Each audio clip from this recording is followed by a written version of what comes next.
Good morning. The news at dawn. Senator Adeleke says he remains the governor of Osun, vows to challenge tribunal judgment. Supreme Court rejects jailed Senator Nwambosh's request for bail. Kidnapper backs death sentence in Rivers State. Anxiety as America awaits video of how 5 police officers killed Chaya Nicholas. National State Election Petition Tribunal has overruled INEC decision on the last governorship election held in Osun State as a majority judgment declared the former Governor Adegboyega Oyetola winner of the election. The majority judgment by the chairman of the tribunal, Chese Kume, noted that the petitioner proved over voting by the report of Beaver's machine printed from INEC server. He overruled the objection by responding to counsel that the report of Beavers on which the petitioners predicated his case was vitiated by Section 104 of the Evidence Act. The tribunal chairman maintained that the mathematical calculation of the result of the election in the 10 local governments which the petitioners contested showed that Governor Ademola Adeleke polled 290,266, while the former governor polled 314,921 votes. However, the minority judgment, anchored by Justice Ogbule, viewed the matter differently, saying the report of Beaver's machine on which the petitioner predicated his claim violated the evidential rule as contained in the Section 104 of the Evidence Act. He noted that the Beaver's report was incomplete at the time it was issued to the petitioner, which makes it a non-existing document in law. Meanwhile, Senator Ademola Adeleke has declared that he remains the governor of Osun State. In a statewide broadcast on the judgment of the Osun State Election Petition Tribunal, Governor Adeleke, who noted that he has the right to appeal, adding that he had instructed his lawyers to appeal the judgment, while stating that the mandate given him by the people remains valid. Governor Adeleke expressed optimism that he would be triumphant at last. He therefore called on the people to remain calm and go about their normal activities. In the meantime, the Speaker of Osun State House of Assembly, Honorable Timothy Oweye, has expressed satisfaction on the judgment of the State Elections Petition Tribunal. This is contained in a statement by the media aide of the Speaker, Mr. Kunya Labi in Oshogbo. He lauded the judgment delivered by the chairman of the tribunal, Justice Chese Kume. The Labour Party senatorial candidate for Anambra Central Zone in the February 25 general election, Chief Victor Ume, has been disqualified by a Federal High Court 1 sitting in Oka. The Federal High Court 1 Oka, presided over by Justice Nwajiwa, disqualified Ume on the grounds of non-compliance with the provisions of the Electoral Act. In a 3-hour judgment, Nwajiwa disqualified Ume on the grounds of non-compliance with the provisions of the Electoral Act as it concerns his membership status of party primary. The court noted that there is no evidence that the resignation letter by Ume to the leadership of the All Progressives Grand Alliance was actually received by the party. The court said his name was still in the membership register of APGA as of September 30, 2022, when he contested the party's primary. Hence, his name was not in the membership register of Labour Party as at the June 3, 2022 date of primary of the LP. The Federal High Court sitting in Abuja has declined to issue an order of mandamus to compel the INEC to remove the name of the APC presidential candidate Bola Tinubu from the list of qualified candidates for the forthcoming presidential election. The suit was brought before the court by the Incorporated Trustees of Kingdom Human Rights Foundation International, a non-governmental organization accused the APC of failing to comply with mandatory provisions of Section 90 Cap 3 of the Electoral Act 2022 in nominating Tinubu in his presidential candidate. Describing the suit as non-justifiable, the APC and Tinubu, who were cited in the suit as second and third defendants, filed preliminary objections to challenge the competence of the suit, adding that it was statute bad since it was not filed within 14 days after Tinubu's name was submitted to the INEC. Hence, praised the court to decline jurisdiction and dismiss the suit. delivered judgment, Justice Binta Nyako held that the plaintiff lacked the local standard to institute the suit since it is not a registered political party in the country. This is the news at dawn, coming to you from Osun State Broadcasting Corporation, Voice of the West, Nigeria. Now, our midnight message. Neighbors and also to strangers who seek for your help, because what goes round will surely come around. Members of the G5 governors of the PDP, led by Nyesom Wike of Rivers, have stamped Enugu for the flag off of the state PDP 2023 campaigns, where they declared Governor KUTUAI as reliable and dependable. Wike was accompanied by Governors Seyi Makinde of Oyo and Samuel Otom of Benue, as well as the Deputy National Chairman South of the PDP, Alhaji Taofik Arapaja, among other national leaders of the party. Arapaja and the National Vice Chairman South East, Chief Ali Odefa, on behalf of the party, presented the PDP flags to the governorship candidate of PDP in Enugu State, Mr. Peter Mba, and other members of the party ahead of the elections. Later, Governor Guayi thanked the people of Enugu State for their continued support and solidarity.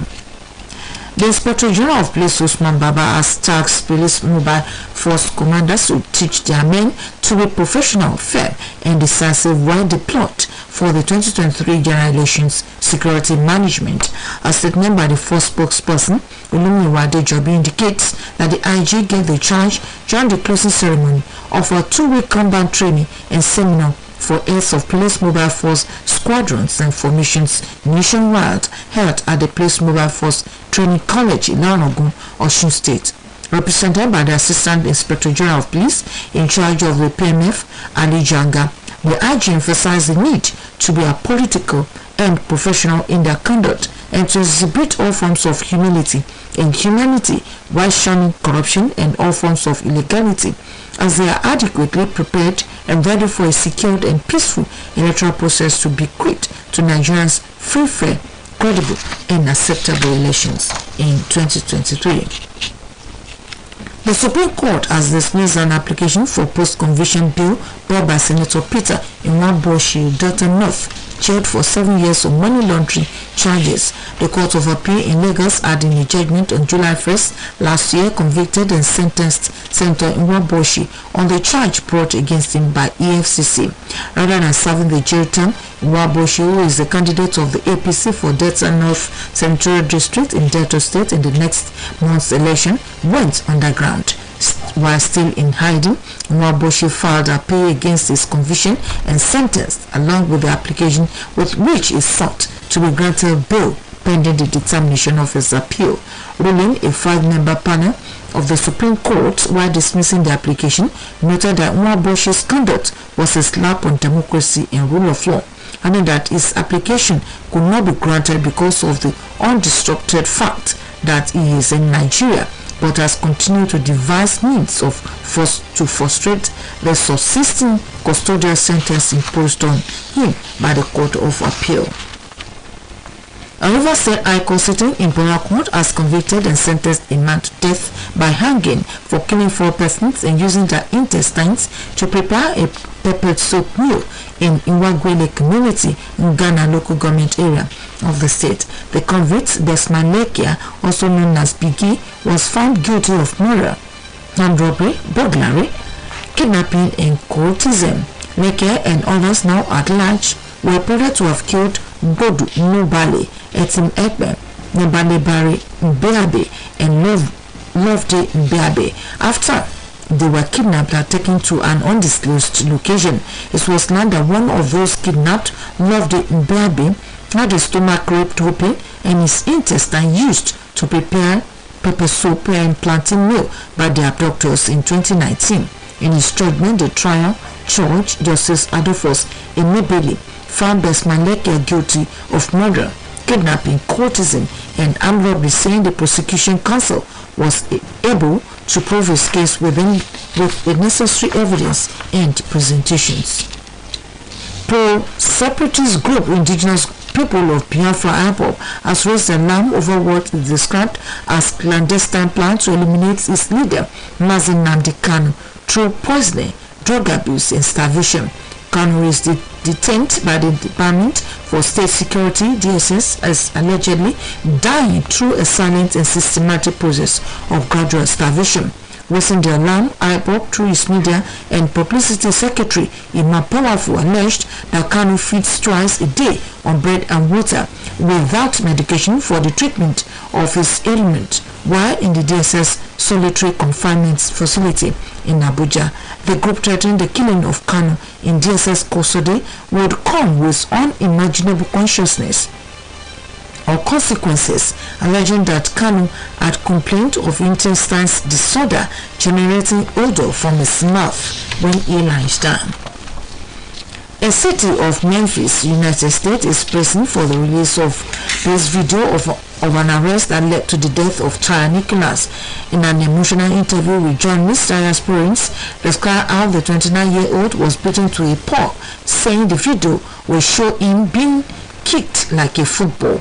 The family's lawyer, Ben Crump, says during the same interview, noted that America will hear Tyre's gut-wrenching screams for his mother in the body cam footage. Memphis Police Chief Cyrus Davis has described the incident as a feeling of basic humanity. 5 police officers who have all now been fired are facing murder charges, while lawyers for 2 of the accused ex-officers say they will fight the charges. Meanwhile, U.S. President Mr. Joe Biden has urged protests in Tunis to remain peaceful. And to end the news at dawn, here again at the major point. Senator Ademola Adeleke has declared that he remains the governor of Osun State, vowing to challenge the tribunal judgment at the appellate court. The Supreme Court has dismissed an application for post-conviction bill brought by Senator Peter Nwabuoshi, Delta North, jailed for 7 years on money laundering charges. The Rivers State High Court sitting in Port Harcourt has convicted and sentenced the man to death by hanging for killing 4 persons and using their intestines to prepare a pepper soup meal in Ogwale community in Ghana local government area of the state. The city of Memphis, United States, is pressing for the release of police video of an arrest that led to the death of Tyre Nicholas, who was gruesomely killed by 5 police officers. And that was the news at dawn. Edited by Latif Agbola and delivered by Ulushola Egbodofo. For more about us, you can visit www.osbcng.org. Thanks for listening to the news at dawn. Good morning.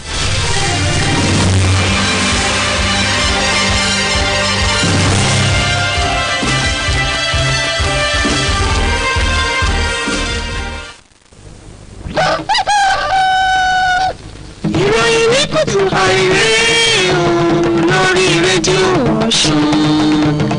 Ìròyìn ní KUTUAI lórí rédíò Ọ̀ṣun.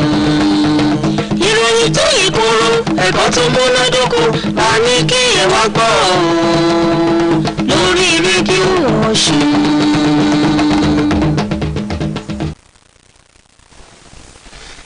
Ẹ kú ojúmọ́ o. Ìròyìn ní KUTUAI. Abíọ́dún Babájíyà lóníròyìn ṣáájú ẹgbẹ́ kókó tó wà nínú ìròyìn náà.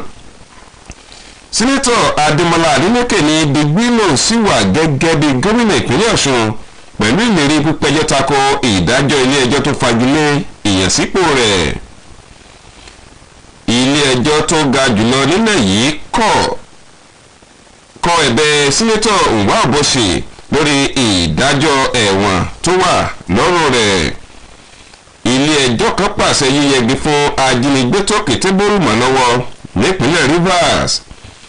Ìbẹ̀rùbojo gbalẹ̀ nílẹ̀ Amẹ́ríkà pẹ̀lú báwọn aráàlú kan ti ń béèrè fọ́nrán fídíò ọlọ́pàá tó ṣekú pa ọkùnrin kan. Ìròyìn ọ̀rẹ́ lẹ́kùnrẹ́rẹ́. Ìgbìmọ̀ tó ń gbọ́ awuyewuye tó súyọ lẹ́yìn ètò ìdìbò gómìnà tó wáyé lọ́dún tó kọjá nípínlẹ̀ Ọ̀ṣun ti wọ́gilé àbájáde èsì ìdìbò tí àjọ elétò ìdìbò ilẹ̀ yìí INEC kéde níbi ìdìbò náà, tí ìdájọ́ ti méjì lára àwọn adájọ́ mẹ́ta ìgbìmọ̀ ń gbé kalẹ̀ sí kéde gómìnà àná nípínlẹ̀ yìí ọ̀gbẹ́ni Adégbóyèga Oyètọ́lá gẹ́gẹ́ bí ẹni tó jáwé olúborí níbi ìdìbò náà. Adájọ́ ọ̀hún ti alága ìgbìmọ̀ náà onídàájọ́ Tẹ̀síà Kúmẹ̀ gbé kalẹ̀ fi yé ni pé olùpẹ̀jọ́ gbé ẹ̀sùn ìdìbò tó tayọ dídìbò títayọ iye tó yẹ kó jẹ́ wá síwájú ìgbìmọ̀ náà níbàámu pẹ̀lú àkọsílẹ̀ ẹ̀rọ ayẹkáàdì wo àjọ elétò ìdìbò eléyìí tó ní olùpẹ̀jọ́ náà fi abala 64 òfin ìdìbò orílẹ̀-èdè yìí gbé ẹ̀sùn rẹ̀ lẹ́sẹ̀. onídàájọ́ kúnlẹ̀ kọ̀ láti gba àròyé àwọn agbẹjọ́rò olùjẹ́jọ́ wọlé wípé abala 64 òfin ìdìbò tó orílẹ̀-èdè yìí gbé ẹ̀sùn olùpẹ̀jọ́ lẹ́sẹ̀. alága ìgbìmọ̀ àwọn adájọ́ mẹ́ta ọ̀hún tó gbọ́ ẹ̀sùn náà ṣàlàyé síwájú sí pé ìṣirò àpapọ̀ àwọn àbájáde ìdìbò náà ní àwọn ìjọba ìbílẹ̀ 10 tí olùpẹ̀jọ́ gbé ẹ̀sùn rẹ̀ lé lórí ṣàfihàn pé ìbò tó lé ní 316 lé díẹ̀ ní gómìnà àná ọ̀gbẹ́ni Adébóyèga Oyètọ́lá ní tí gómìnà Adémọ́lá Adélékè sì rí àpapọ̀ ìbò tó lé díẹ̀ ní 410 lé díẹ̀. àmọ́ ṣá ojú ọ̀tọ̀ ni adájọ́ míì nínú ìgbìmọ̀ àwọn olùdájọ́ náà onídàájọ́ Ògbólé fi wo ìdájọ́ wípé àbálọbábọ̀ iye tí ẹ̀rọ ayẹkáàdì wò fi lóde tí olùpẹ̀jọ́ gbé ẹ̀sùn rẹ̀ lé lórí tako òfin tó gbé ẹ̀rí ẹjọ́ lẹ́sẹ̀ lábala ọ̀kan náà. wáyé sẹ́nẹ́tọ̀ Adémọ́lá Adélékè ti sọ àsọyẹ́ pé digbí lò sí wà gẹ́gẹ́ bí gómìnà nípínlẹ̀ Ọ̀ṣun nínú ọ̀rọ̀ tí gómìnà Adémọ́lá Adélékè báwọn aráàlú sọ lórí ìdájọ́ ìgbìmọ̀ tó gbọ́ awuyewuye tó súyọ lẹ́yìn ìdìbò gómìnà tó wáyé nípínlẹ̀ yìí. gómìnà Adélékè ní òun lẹ́tọ̀ọ́ lábẹ́ òfin láti pẹjọ́ tako ìdájọ́ náà tí òun sì ti pàṣẹ fáwọn agbẹjọ́rò òun láti bẹ̀rẹ̀ ìgbésẹ̀ náà lẹ́yìn ọ̀sọ́ka. gẹ́gẹ́ bó ṣe wí ìdájọ́ tí alága ìgbìmọ̀ tó gbọ́ ẹjọ́ náà gbé kalẹ̀ lórí ìdìbò tayọ iye tó yẹ kó jẹ́ kò lẹ́sẹ̀ mẹ́rànlá wípé ìdájọ́ náà ló dorí ìfìdí òdodo múlẹ̀ kodò. gómìnà Adélékè sọ wípé àwọn aráàlú ni wọ́n dìbò gbóhùn sípò tí ìfẹ́ wọn sì fìdí múlẹ̀ pẹ̀lú àfikún wípé òun ó padà rí ìdájọ́ òdodo gbà.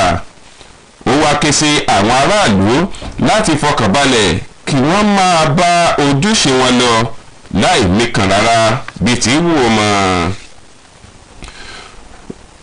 wáyé abẹnugan ilé asòfin ìpínlẹ̀ Ọ̀ṣun ọ̀nàrẹ́bù Timothy Owóẹ̀yẹ ti fi ìdùnnú rẹ̀ hàn lórí ibi tí igi ìgbẹ́jọ́ tó súyọ lẹ́yìn ìdìbò tó wáyé nípínlẹ̀ Ọ̀ṣun wó sí. nínú àtìjáde látọwọ́ akọ̀wé ìròyìn abẹnugan náà ọ̀gbẹ́ni Kúnlé Àlàbí lèyí ti fojú hàn.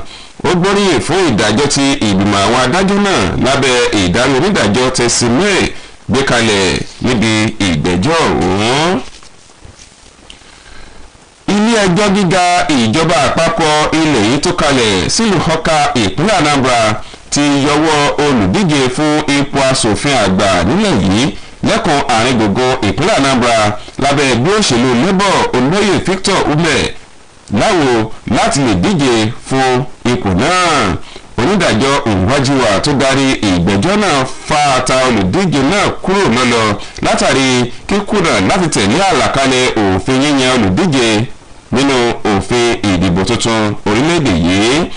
ilé ẹjọ́ náà wòye pé kò sí ẹ̀rí gbàǹjẹ́ kankan tó fojú hàn wípé ọwọ́ àwọn adarí ẹgbẹ́ òṣèlú APGA tẹ ìwé ìkọ̀wé fipò sílẹ̀ olùdíje ọ̀hún kó tó lọ fìfẹ́ hàn fún ipò asòfin nínú ẹgbẹ́ òṣèlú míì.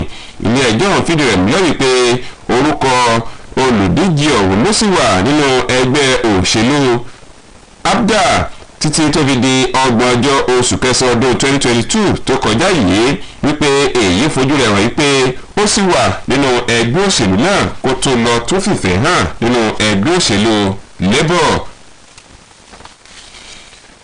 rédíò Ọ̀ṣun alóore ìwọ̀nùdè Nàìjíríà láti kàn sí ẹgbẹ́ iṣẹ́ pàtàkì tá a ní fún yín. mọ̀ dájú sáká wípé nípa nínáwọ́ ìfẹ́ àti ìrànlọ́wọ́ sáwọn tó wà lágbègbè rẹ̀ yóò túbọ̀ mú kí àwùjọ dùn gbé fún gbogbo ọmọnìyàn láwùjọ. ìwọ náà rí dájú pé òun kópa tó jọjú níbi ìgbé ayé rere ọmọnìyàn. àwọn gómìnà ẹlẹ́ni márùn-ún tí wọ́n bí nínú ẹgbẹ́ òṣèlú PDP lábẹ́ ìdarí gómìnà ìpínlẹ̀ Rivers ọ̀gbẹ́ni Nyesom Wike tí ń gúnlẹ̀ sípínlẹ̀ Enugu fún ètò ìpolongo ìdìbò ẹgbẹ́ òṣèlú PDP nípínlẹ̀ náà.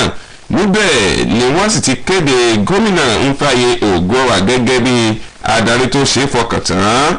Gómìnà Wike ní àwọn ojúgbò òun gómìnà Wike lẹ́yìn tí àwọn ojúgbà rẹ̀ ọ̀gbẹ́ni Ṣèyí Mákindé láti ìpínlẹ̀ Ọ̀yọ́, Samuel Ortom ìpínlẹ̀ Benue àti igbákejì adarí ẹgbẹ́ òṣèlú PDP lẹ́kọ̀ọ́ gúúsù ilẹ̀ yìí Alhaji Taofik Arapaja pẹ̀lú àwọn ìka ẹgbẹ́ òṣèlú PDP míì ni wọ́n bá akọ́wọ̀rìn lọ sípínlẹ̀ Enugu. Alhaji Arapaja àti igbákejì alága ẹgbẹ́ òṣèlú PDP lápá ẹkùn ìlà oòrùn gúúsù ilẹ̀ yìí olóyè Alẹ́ Òdefà bí àṣẹ ẹgbẹ́ òṣèlú PDP lé olùdíje fúnpọ̀ gómìnà nípínlẹ̀ Enugu ọ̀gbẹ́ni Peter Mbah lọ́wọ́ lórúkọ gbogbo àwọn ọmọ ẹgbẹ́ náà. Wáyé ọ̀gá àgbà yanyan iléeṣẹ́ ọlọ́pàá ilẹ̀ yìí ọ̀gbẹ́ni Usman Baba ti rọ àwọn lọ́gàlọ́gà iléeṣẹ́ ọlọ́pàá orílẹ̀-èdè yìí láti tún sin àwọn òṣìṣẹ́ yòókù bẹ́rẹ̀ pàkọ́ lórí ọ̀nà láti ṣiṣẹ́ wọn níbàámu pẹ̀lú àgbékalẹ̀ òfin tó de iṣẹ́ ọ̀hún níbi wọ́n ti máa fi wọ́n ṣọwọ́ sáwọn ibi tí wọ́n ti ṣiṣẹ́ ètò ààbò lásìkò ètò ìdìbò àpapọ̀ ọdún yìí. Agbẹnusọ iléeṣẹ́ ọlọ́pàá ilẹ̀ yìí ọ̀gbẹ́ni Olúmúyìwá Adéjọbí fìlédè wípé ọ̀gá àgbà yẹn ní iléeṣẹ́ ọlọ́pàá ilẹ̀ yìí ló pàrọwà náà lásìkò ètò ìparí ìdánilẹ́kọ̀ọ́ lọ́sẹ̀ méjì lẹ́yìn tí àwọn òṣìṣẹ́ ọlọ́pàá ṣe nílùú Ìlá Ọ̀ràngún nípínlẹ̀ Ọ̀ṣun níbi tó jẹ́ ibùdó ìgbáradì àti ìdánilẹ́kọ̀ọ́ wọn. Ọ̀gá àgbà yẹn ní iléeṣẹ́ ọlọ́pàá ilẹ̀ yẹn retí àtẹ̀lé ọ̀gá àgbà ọlọ́pàá nílẹ̀ yìí ọ̀gbẹ́ni Alẹ́ Jàgá sojú fún tó tẹ́ńpẹ́lẹ́ mọ́ wípé ó ṣe pàtàkì fáwọn òṣìṣẹ́ elétò ààbò náà láti máa hùwà ọmọlúwàbí níbi gbogbo tí wọ́n bá wà kí wọ́n má sì lọ́wọ́ níbi àwọn tó bá tako àgbékalẹ̀ òfin orílẹ̀-èdè yìí. Ilé ẹjọ́ tó ga jùlọ nílẹ̀ yìí ti fọwọ́ méjèèjì da ẹjọ́ ti sínétọ̀ Peter Nwaoboshi láti apá àríwá ìpínlẹ̀ Delta gbé wá sí iwájú rẹ̀ nù látàrí lẹ́yìn tó jẹ́ lẹ́yìn tó pè fún wíwọ́gilé ìdájọ́ ilé-ẹjọ́ kòtẹ́milọ́rùn tó fìdí ìdájọ́ ẹ̀wọ̀n ọdún 7 tó gbà múlẹ̀ látàrí ẹ̀sùn ìfẹ̀yìnpọn owó ìlú tí àjọ EFCC fi kàn án. Ṣáájú ní ilé-ẹjọ́ kòtẹ́milọ́rùn ní ìpínlẹ̀ Èkó ti gbé ìdájọ́ tiẹ̀ kalẹ̀ fún sínétọ̀ náà tó sì dájọ́ wípé kó lọ fi ẹ̀wọ̀n jura látàrí bó ti jẹ̀bi ẹ̀sùn ìwà ìbàjẹ́ tí àjọ EFCC fi kàn án lásìkò ọ̀hún. Nínú àgbékalẹ̀ ìdájọ́ lẹ́yìn tí àwọn adájọ́ 5 ló jẹ́ ìgbìmọ̀ ó gbé kalẹ̀ ni wọ́n ti wòye pé sínétọ̀ Nwaoboshi ló ṣe àwọn tó ba ojú ètò ìjọba àwarawa ilẹ̀ jẹ́ tó sì tún tako àgbékalẹ̀ òfin orílẹ̀-èdè yìí lẹ́yìn tí wọ́n ní èyí gan ló fìdí òdodo múlẹ̀ láti lè jẹ́ kí sínétọ̀ ọ̀hún lọ fi ẹ̀wọ̀n jura. Wáyé ilé ẹjọ́ gíga ìjọba àpapọ̀ kan tó kalẹ̀ sí ìpínlẹ̀ Rivers nílùú Port Harcourt ti dájọ́ ikú fún ọkùnrin kan fẹ̀sùn pé ó ṣekú pa àwọn èèyàn 4 tó sì tún yí ìfún wọn láta nílùú Nwale ìjọba ìbílẹ̀ Nkana ìpínlẹ̀ Rivers. Ọkùnrin ọ̀hún Besman Likia tí ọ̀pọ̀ túmọ̀ sí Biggie ní ilé ẹjọ́ ni ó jẹ̀bi ẹ̀sùn ìpànìyàn, ìdígunjalè, ìjínigbé àti ṣíṣe ẹgbẹ́ òkùnkùn lágbègbè ọ̀hún. Ọ̀gbẹ́ni Likia àti àwọn ojúgbà míì ní ìròyìn fìdí rẹ̀ múlẹ̀ wípé wọ́n ti gbìmọ̀pọ̀ ṣekú pa àwọn èèyàn bíi Bodu Nobeli Etik Ekpe Nnalebare Mbabe àti Lobde Mbabe lẹ́yìn tí wọ́n sì tún jẹ́ ọ̀kan lára àwọn tí wọ́n da omi àlàáfíà agbègbè wọn rú. Nínú ìdájọ́ onídàájọ́ Odofos Obeli ni ó ti pàṣẹ ilé ẹjọ́ wípé kí wọ́n lọ yẹgi fún ọkùnrin ọ̀hún látàrí bó ti jẹ̀bi onírúurú ẹ̀sùn tí àwọn olùpẹ̀jọ́ fi kàn án wípé ó ń ṣe ẹgbẹ́ òkùnkùn, ìṣekúpani pẹ̀lú ìdígunjalè lágbègbè rẹ̀ wípé èyí gan ló jẹ́ àwọn ẹ̀rí gbàjẹ́ tí wọ́n fi ní kí wọ́n lọ yẹgi fún un. àwọn èèyàn ìlú Memphis nílẹ̀ Amẹ́ríkà ti ń pè fún kí àwọn aláṣẹ pàṣẹ yíyọ̀ǹda fọ́nrán fídíò kan táwọn ọlọ́pàá ti fi tìpátìkúùkù fọwọ́ òfin gbé ọ̀gbẹ́ni Tyre Nichols eléyìí tó padà ti bí ìṣẹ̀lẹ̀ ọ̀hún fàyè sílẹ̀ níbi ìfọ̀rọ̀wánilẹ́nuwò táwọn òbí ọkùnrin ọ̀hún ṣe pẹ̀lú àwọn oníròyìn ni wọ́n ti ṣàlàyé bí àwọn ọlọ́pàá náà ti lu ọkùnrin ẹni ọdún mọ́kàndínlọ́gbọ̀n náà bí ẹni lu bàrà tí wọ́n sì gbà nípa bí ẹni gbá bọ́ọ̀lù síra wọn.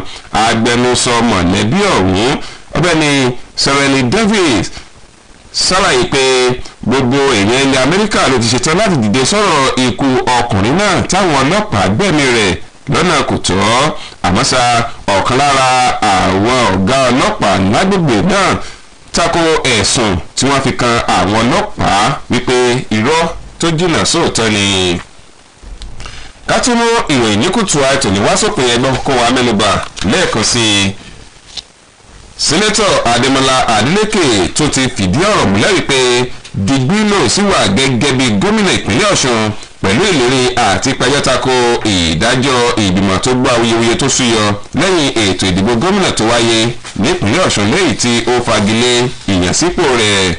ilé ẹjọ́ tó ga jùlọ lórílẹ̀‐èdè yìí kọ ẹ̀bẹ̀ sẹ́nẹ́tọ̀ Nwabuisi lórí bí ilé ẹjọ́ ti kọ́ pàṣẹ ẹ̀wọ̀n ọdún 7 fún lórí ìfẹ̀yìn pọ̀wọ́ òlù. ilé ẹjọ́ kan pàṣẹ yíyẹgi fún ajínigbé tó kété bórùmọ̀ lọ́wọ́ nípínlẹ̀ Rivers látàrí jíjẹ̀bi ẹ̀sùn ìṣekúpani ìjínigbé àti ìdigunjalè nípínlẹ̀ ọ̀hún. ìbẹ̀rùbojo gbọ́kàn àwọn èèyàn nílẹ̀ Amẹ́ríkà pẹ̀lú báwọn aráàlú ti ń ké gbàjarè láti béèrè fún fọ́nrán fídíò kan táwọn ọlọ́pàá 5 ti dìpàǹpá ṣekúpa ọkùnrin kan níbi tí wọ́n ti ń lù ú. èyí ló pin ìròyìn ní KUTUAI. Lateef Agboola lólóòtú, Abiodun Babadiya lóníròyìn yìí. fẹ́kùnrẹ́rẹ́ ìròyìn àti ọ̀tún tó jọmọ́ ti iléeṣẹ́ yìí tún lè kàn sí ìtàkùn ayélujára www.osbcng.org. mo kì í ẹ̀kú àjíòde o.